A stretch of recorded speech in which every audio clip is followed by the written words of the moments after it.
Saavedra, por supuesto, ex titular del sector, director global de educación del Banco Mundial, para que nos dé su opinión dentro de lo que se pueda de esta ley que yo creo que preocupa. Jaime, buenas noches, gracias por estar con nosotros. ¿Cómo está usted? Preocupa definitivamente en el sentido que estamos hablando de un volumen muy importante de docentes pues que estarían entrando, por decirlo de alguna manera, por la puerta de atrás. Buenas noches. ¿Qué tal? Muy buenas noches, Enrique. Bueno, mira, como tú mencionas, ¿no? Estos cambios a la ley de a la ley de reforma magisterial, no queda claro si están buscando el bienestar de los niños o no, ¿no? Ese es el punto más importante. Cualquier cambio que se haga en la legislación relacionada a educación o cualquier cambio en política pública relacionada a educación tiene que tenerse en cuenta cuál es el impacto que eso va a tener sobre el aprendizaje de los chicos. Esa es la razón de ser por la cual hacemos cualquier cambio en política pública en educación. Entonces la pregunta que uno se tiene que hacer es esa, ¿no? Si esto es bueno para los niños y para los jóvenes o no. Y como tú estás diciendo, sin entrar a los detalles, ¿no? Sí. Si es que tenemos a 14.000 docentes que no cumplen, digamos, con los estándares en términos de las calificaciones y de las evaluaciones que ha estado exigiendo o que exige ahora el ministerio y que exige la ley, ¿no? Entonces, digamos que estamos diciendo que tenemos 14.000 docentes que no tienen las capacidades idóneas para poder darle la educación de calidad que todos nuestros niños se merecen. Entonces, en verdad, a quien le tendríamos que consultar si esta es una buena ley o no, sería a los padres de familia de los niños y de los jóvenes con los cuales esos 14.000 docentes estarían trabajando, ¿no? Y si ese es un cálculo simple, ¿no? Imagínate que esos 14.000 docentes estuvieran trabajando cada uno con 30 chicos, que estuvieran 30 chicos en el aula. Estamos hablando de más de 400.000 chicos, ¿no? Que cada año estarían con un profesor que no tiene las calificaciones que nosotros queremos. Entonces la gran pregunta en verdad es para esos padres de familia. Esos padres de familia estarían contentos con que sus hijos no estén con el mejor profesor posible, ¿no? Y esa es la manera con la cual tenemos que pensar, ¿no?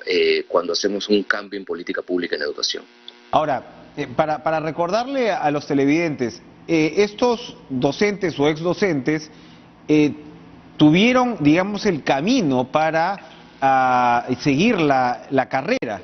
Eso es importante recordarlo, ¿no? Porque los motivos por los cuales pues finalmente ellos quedaron fuera han sido bastante comentados, incluso en muchos casos el hecho de no tener título. Claro, habían varias opciones, ¿no? Razones por las cuales un grupo importante de docentes quedó fuera de la carrera, y era porque, ya sea porque no tuvieran título o porque teniendo título no pasaron las evaluaciones que se plantearon. Algunos sí lo hicieron, ¿no? Eran profesores interinos, ¿no? Que tenían que tener su título, que se les dio un plazo de 2 años para que tuvieran su título y que además pasaran por una evaluación, porque con la carrera magisterial nueva, todo ingreso a la carrera pública y toda promoción en la carrera pública, todos los ascensos de los maestros, todos están vinculados a su talento y están vinculados a sus evaluaciones y a su desempeño. Entonces, esa es la lógica de la carrera magisterial en el Perú. Entonces, para entrar a la carrera magisterial tienes no solo que tener títulos, sino que además tienes que aprobar una evaluación. Entonces, los profesores interinos, en algunos casos no tenían el título y no habían tenido una evaluación, entonces tenían que hacer las dos cosas, ¿no? Y se les dio un plazo de 2 años para que tuvieran el título. Algunos no lo obtuvieron y otros, habiéndolo obtenido, no pasaron la evaluación, entonces quedaron fuera de la carrera. Esa es la razón. Eso, digamos, es simplemente la operación de una lógica meritocrática que ya se había planteado en Perú desde hace muchos años, ¿no? Ya tenemos casi 7 años de implementación de la carrera magisterial en el Perú, ¿no? Y lo cual es algo importantísimo, es un paso muy importante que se ha dado en el Perú, ha sido un avance comparado con muchos otros países, de que toda incorporación o toda promoción dentro de la carrera dependa, ¿no? Del talento, del talento, del desempeño, ¿no? de los docentes, ¿no? Y eso es lo que se estaría perdiendo en este caso. Pero por supuesto, habría que preguntarle a los congresistas, ¿no?, que han votado a favor de esta ley, Sí, la clásica pregunta, ¿no? Si mandaría a su niño o a su niña a un colegio donde estén profesores pues con, digamos, requisitos tan incumplidos en todo caso. Acá, Jaime, la pregunta es de fondo y va a nuestro diseño institucional. A ver, ¿cómo tú emprendes una reforma? Porque efectivamente lo hemos conversado muchas veces, qué importante es una reforma como la educativa. Seguramente en los próximos meses tendremos que hablar de una reforma, por ejemplo, a fondo del sistema de salud, ¿no? O sea, ir avanzando en cierta dirección de Estado, ¿no? Pero ¿cómo así puedes hacer una reforma institucional de largo aliento cuando el Congreso en este caso lo que hace es asumir un papel paralelo? En realidad asume prácticamente el papel que lamentablemente en algún momento asumieron también elementos del Poder Judicial, que emitían amparos, ¿no? Entonces, bueno, también profesores quedaban por amparos, o policías corruptos regresan por amparos y demás. ¿Cómo hacer para romper esta dinámica? Porque evidentemente esto no puede ser así, no puede ser cada vez que el Congreso se le ocurre no dar una ley que ellos consideran reivindicatoria, como ha dicho el presidente del Parlamento, bueno, y te soplas pues de un plumazo la reforma. Pero mira, el rol del Congreso es dar leyes, o sea, eso no está mal. El punto es que las leyes tienen que tener como objetivo mejorar, si es una ley que tiene que ver con la educación, tiene que tener como objetivo mejorar la calidad de la educación. Ese es el punto central, ¿no? No entiendo la lógica reivindicatoria, no he escuchado mencionar eso, pero lo que no entiendo... Es lo que ha señalado el presidente del Congreso, lo acabamos que es una reivindicación para estos maestros que habían sido, digamos, ¿no? Que habían quedado fuera de la carrera. Claro, pero el punto es, ¿cuál es? No me queda claro qué es lo que se está reivindicando, pero aún cuando fuera el caso que se estuviera reivindicando algo, la pregunta es ¿cuál es el impacto que eso está teniendo sobre la educación de los niños? Ese es el punto central, ¿no? Imagináramos que hubiera algo que reivindicar, de repente el Congreso puede, o la política pública o el Ministerio podría hacer algo, pero la pregunta es si la manera de reivindicar es poniendo a un profesor no calificado delante de un niño que requiere la mejor educación posible, entonces el costo se está, digamos, como escogiendo a una persona, a un peruano, por encima de otro peruano. Yo quiero reivindicar a un peruano de algo, entonces no me importa la educación del otro peruano. Eso es algo que no tiene mucho sentido. Entonces el punto central ahí no es que el Congreso pueda dar o no pueda dar leyes, el Congreso debe dar leyes. Y han habido ejemplos de leyes que se trabajan con mucho, con mucho detalle, que se estudian, se analizan. Yo te diría inclusive que en educación hay buenos ejemplos de leyes que han requerido muchísimo trabajo y muchísimo debate, ¿no? La misma ley de reforma magisterial, exacto, sale de ahí. ¿no?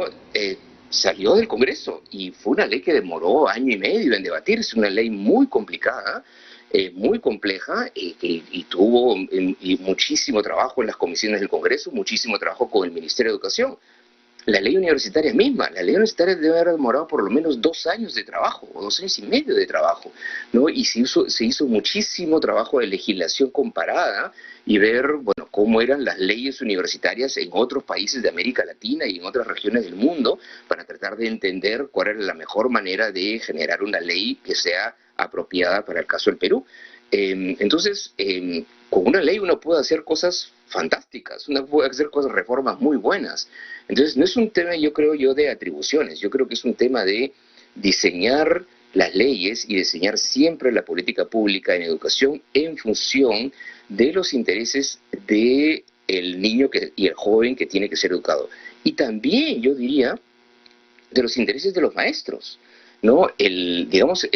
Uno de los beneficiarios, en verdad, el beneficiario final, ¿no?, de cualquier reforma educativa es el niño o el joven que requiere un servicio de alta calidad. Y esa es la razón por la cual trabajamos todo lo que estamos trabajando en educación, metidos en educación. Pero para que el niño reciba el mejor servicio posible, uno tiene que estructurar una carrera docente que sea socialmente valorada.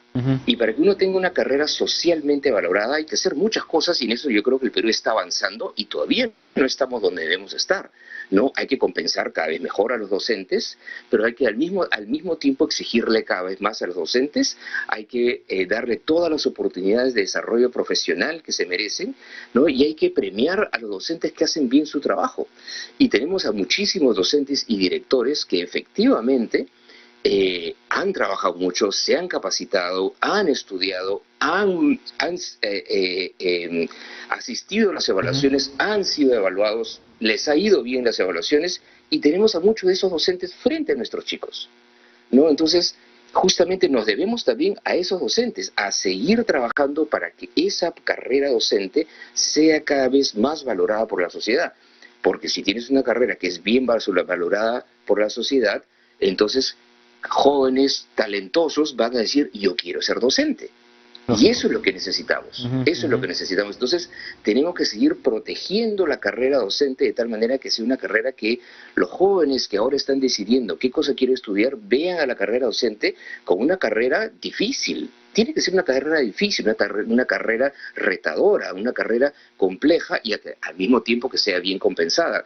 Y, digamos, y que eso es lo que le estamos pidiendo ahora a los docentes del Perú. Acuérdate que si estamos nosotros entrando a una educación cada vez más moderna, es una educación en la cual el maestro no es una fuente solamente de conocimientos. El maestro es una persona que le tiene que inculcar a los jóvenes valores, es un maestro que tiene que fomentar el espíritu crítico, el pensamiento crítico, el trabajo en equipo. Eso es muy difícil de hacer. Eso es lo que le estamos pidiendo a los maestros, es algo cada vez más difícil. Exacto. Y así pasa en todas partes del mundo. Entonces, justamente tenemos que darle a los docentes esa carrera meritocrática, esa carrera socialmente valorada que nos permita atraer cada vez a mayor talento a la carrera y reconocer a los maestros que hoy día están en servicio, que su desempeño importa, ¿no? Y que su trabajo importa. Un comentario final, por favor, Jaime Saavedra, en estos 2 minutos que nos quedan en torno a cómo está avanzando en general. Ya estamos acercándonos al fin de año, octubre. Este año escolar tan complejo en el Perú, se está dudando evidentemente cuál va a ser el momento para reiniciar las clases presenciales. El Ministerio de Educación todavía quedó en evaluar cuál iba a ser el resultado para los chicos que terminaban el colegio en quinto de media este año. ¿Cómo va avisorando usted este panorama? Mira, yo creo que este es un año, este año y el próximo año van a ser años de decisiones muy difíciles y muy complicadas. De acuerdo que estamos viviendo un fenómeno para el cual obviamente ninguna sociedad está preparada. Los sistemas educativos no estaban preparados, ni el peruano ni ninguno. No existe un manual de cómo enfrentar una pandemia. El manual de cómo enfrentar una pandemia lo estamos escribiendo en este momento, ¿no?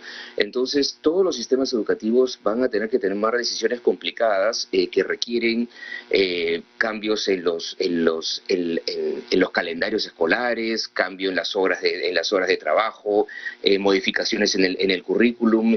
Muchos países están cambiando no solamente el calendario escolar de este año, sino del próximo año, digamos, para poder adaptar y tener 2 años en los cuales le podemos dar al menos los aprendizajes fundamentales a los chicos. Y yo creo que va a haber que tomar decisiones complejas con mucha madurez como sociedad. Y con muchísima flexibilidad, porque además hay que tomar en cuenta que estamos en un espacio de muchísima incertidumbre, ¿no? Nadie sabe cuándo es que las condiciones normales que vivíamos hace 7 meses no van a regresar en el futuro cercano. Entonces uno va a tener que aprender a vivir con este virus, y van a tener que tomarse decisiones complejas en términos de cómo culminar este año escolar y cómo iniciar el próximo año escolar, pero con ese sentido de urgencia, ¿no? Que hay que darles a los chicos el mayor estímulo posible, ya sea a través del aprendizaje remoto en este momento, seguir invirtiendo en el aprendizaje remoto y empezar a invertir en el aprendizaje, digamos, mezclado, ¿no?